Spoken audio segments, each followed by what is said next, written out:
तो see about today's class you see here resonance energy, resonance structures के बारे में हम लोग देखेंगे।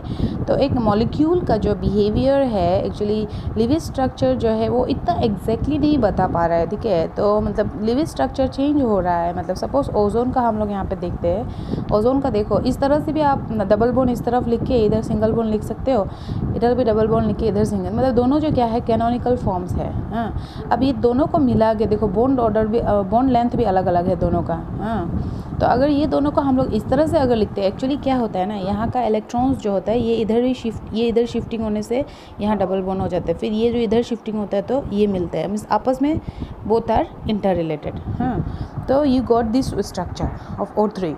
Now resonance in O3. Now according to concept of resonance, whenever a single living structure cannot explain all the properties of the molecule is then supposed to have many structures with similar energy. Position of nuclei, bonding and non-bonding are taken as canonical structures. ठीक है, and the structure जो canonical structures को हम लोग क्या बोल सकते हैं कि अलग अलग स्ट्रक्चर्स जो एक मॉलिक्यूल का स्ट्रक्चर, एक्चुअल स्ट्रक्चर को रिप्रेजेंट नहीं करता है, लेकिन बाकी लोग भी सही है, ठीक है, उसी फिनोमेना को एक्चुअली रेजोनेंस बोलते हैं। हाँ, इसी रेजोनेंस, इसी कंसेप्ट को क्या बोलते हैं, रेजोनेंस बोलते हैं। तो देखो, अब अगर O3 को आप मानते हो तो उसका दो स्ट्रक्चर है ना, और थर्ड वाला स्ट्रक्चर जो है उसको क्या बोलते हैं, एक्यूरेटली वो दे रहा है, इसलिए उसको बोलते हैं रेजोनेंस हाइब्रिड। अब ये सब देखो, कार्बन डाइऑक्साइड का देखो, कार्बन डाइऑक्साइड का डबल बॉन्ड इधर है, इधर अगर ये शिफ्ट हो गया, इधर अगर ये मतलब कार्बन का इधर एक इलेक्ट्रॉन था, इधर ऑक्सीजन का था ना, तो आपका कार्बन ने क्या किया, अपना इधर दे दिया इलेक्ट्रॉन्स को, दोनों को इधर दे दिया, तो इधर ट्रिपल बॉन्ड हो गया कि नहीं। फिर ये भी उल्टा, हाँ, ये इधर दे दिया तो इधर डबल बॉन्ड। कार्बन मोनोऑक्साइड का भी ऐसे ही है। ये सब आप लोग देख लेना मॉलिक्यूल्स को, ठीक है। Polarity of bonds, polar and non polar covalent bond. तो let us see polarity of bond में आपका एक बॉन्ड का पोलैरिटी हम लोग कैसे पता करते हैं, हम लोग सी हियर। देखो, नॉन पोलर मॉलिक्यूल्स और नॉन पोलर कोवेलेंट बॉन्ड क्या होता है, when atoms join by covalent bonds are the same. जैसे कि मतलब जो एटम्स है वो दोनों सेम होता है, जैसे H2O2 Cl2 ना, तो शेयर्ड इक्वली दोनों तरफ अट्रैक्ट होता है। हाँ, जो इलेक्ट्रॉन पेयर है, जैसे कि हाइड्रोजन, दो जो मॉलिक्यूल है उसमें दो हाइड्रोजन का इलेक्ट्रॉन है कि नहीं, दोनों हाइड्रोजन का, तो दोनों तरफ इक्वली होता है, तो ये बॉन्ड पोलर नहीं होगा, it is a non polar bond. Cl का बॉन्ड नॉन पोलर होता है।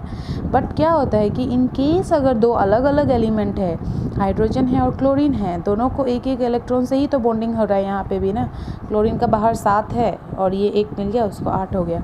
लेकिन यहाँ देखो, क्लोरीन और हाइड्रोजन में दोनों का इलेक्ट्रोनेगेटिविटी डिफरेंस है। हाइड्रोजन इज इलेक्ट्रोपॉजिटिव, जो देने का कैपेसिटी है उसका, और क्लोरीन का लेने का इलेक्ट्रोनेगेटिव। इसका वजह से क्या हो जाता है कि ये बॉन्ड जो पार्शियली पोलर हो जाता है, ठीक है, इसीलिए ये बॉन्ड को हम लोग पोलर बोलते हैं।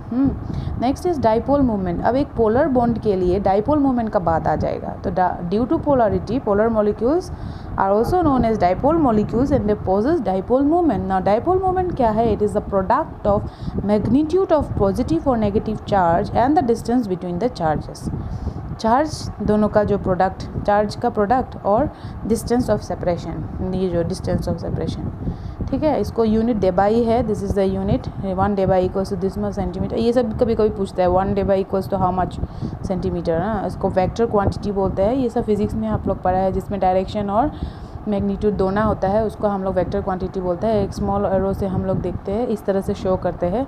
With the help of dipole moment degree of polarity can be express. Suppose एक मॉलिक्यूल है, जस्ट हम दिखा रहे हैं NH3, ठीक है, तो नाइट्रोजन का आपका 2 इलेक्ट्रॉन होता है और 3 हाइड्रोजन के साथ ये बॉन्डेड होता है, ठीक है।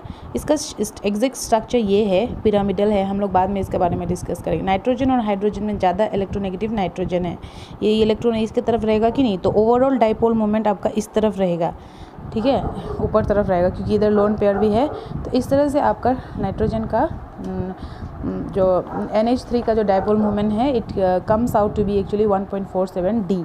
तो देखो, एप्लीकेशन ऑफ डाइपोल मोमेंट क्या करता है, एप्लीकेशन क्या है, for determining the polarity in finding the